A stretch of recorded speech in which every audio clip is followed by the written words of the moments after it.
ইমারতে ইসলামিয়া আফগানিস্তানের শরণার্থী ও প্রত্যাবাসন মন্ত্রী মাওলানা আব্দুল কবির বলেছেন, কিছু দেশ ইমারতে ইসলামিয়াকে একঘরে করার চেষ্টা করছে, তবে বাস্তবে ইমারতে ইসলামিয়া নয় বরং ওই দেশগুলোই ক্রমশ বিচ্ছিন্নতার দিকে এগোচ্ছে আর বিশ্ব তাদের উপর আস্থা হারাচ্ছে। শুক্রবার আফগানিস্তানের খোস্ত প্রদেশে জিহাদি মাদ্রাসার দস্তারবন্দি অনুষ্ঠানে দেশের সাম্প্রতিক পরিস্থিতির প্রসঙ্গ তুলে ধরে তিনি এসব কথা বলেন। বক্তব্যের শুরুতে মাওলানা আব্দুল কবির ফারেক শিক্ষার্থী ও জিহাদি মাদ্রাসার দায়িত্বশীলদের অভিনন্দন জানান। তিনি আফগানিস্তানে বর্তমানে বিদ্যমান পূর্ণ নিরাপত্তাকে ইসলামী ব্যবস্থার একটি গুরুত্বপূর্ণ অর্জন হিসেবে উল্লেখ করেন। তিনি বলেন, ইসলামী ব্যবস্থার বিজয়ের পর দেশে অর্থনীতি ও রাজনীতির পাশাপাশি শিক্ষা এবং জ্ঞান চর্চার ক্ষেত্রেও উল্লেখযোগ্য অগ্রগতি হয়েছে। আপনার ইভেন্টের পরিকল্পনা থেকে বাস্তবায়ন এখন এক ঠিকানায়, মেহফিলিস্তান নিখুঁত ইভেন্টের বিশ্বস্ত নাম।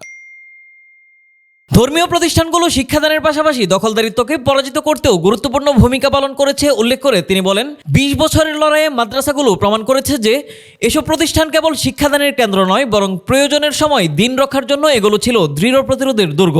মাওলানা আব্দুল কবির বলেন, অঞ্চল ও বিশ্বের সঙ্গে ইমারতে ইসলামিয়ার সম্পর্ক লাভজনক ও গুরুত্বপূর্ণ।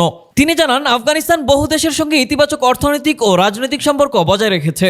তিনি প্রতিবেশী দেশগুলোকে আফগান শরণার্থীদের সঙ্গে দুর্ব্যবহারের সমালোচনা করেন এবং সংশ্লিষ্ট দেশগুলোর প্রতি শরণার্থীদের সঙ্গে আরও মানবিক ও সহনশীল আচরণ করার আহ্বান জানান।